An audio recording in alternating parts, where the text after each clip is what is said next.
এই হলো আমাদের সমন্বয়কদের অবস্থা, যেখানে দেখা গেল যে মদ্যপান এবং কিছু শুকনো পাতা খাইতেছে আর বিভিন্ন রকম অঙ্গভঙ্গির মাধ্যমে, অশ্লীল অঙ্গভঙ্গির মাধ্যমে গান বাজনা নৃত্য করতেছে, যেখানে অন্য অন্য লোকগুলো সেগুলোকে ভিডিও করতেছে। এটা হলো আমাদের সমন্বয়কদের অবস্থা, বুঝতে পারলেন?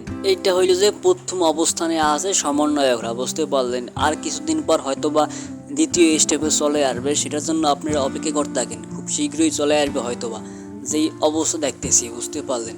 এই নাকি আমাদের সমন্বয়ক, আবার এর সমন্বয়ক বানাইছে কেটা একটু বলতে পারেন আপনারা?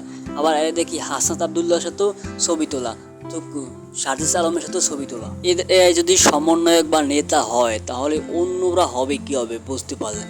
অন্যরা কাদের অনুসরণ করবে, কাদের কথা মাইনে চলবে তাদের যদি এই অবস্থা হয়?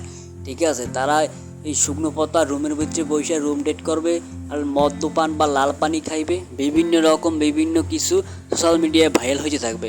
দেখতেই পারছেন কি পরিমাণ অশ্লীলতা ছড়াইতেছে তারা, এবং কি রকম অশ্লীল পোশাক পরছে, সেই পোশাক পরিধান করে সেগুলো আবার নাচ গান করতেছে, বিভিন্ন রকম গান বাজনা করতেছে আর সেই পানিগুলো সেবন করতেছে। লাল পানি খায়, হাতে ধরিয়া সিগারেট ধরাইয়া কি গান আসলে গাইতেছে এবং কি গানের সাথে নাচতেছে, চলেন সেগুলোকে আপনাদেরকে একটু দেখাই, তারপর আপনারা এর মন্তব্য করেন আসলে কি রকম কি খারাপ পড়তেছে কাজগুলো।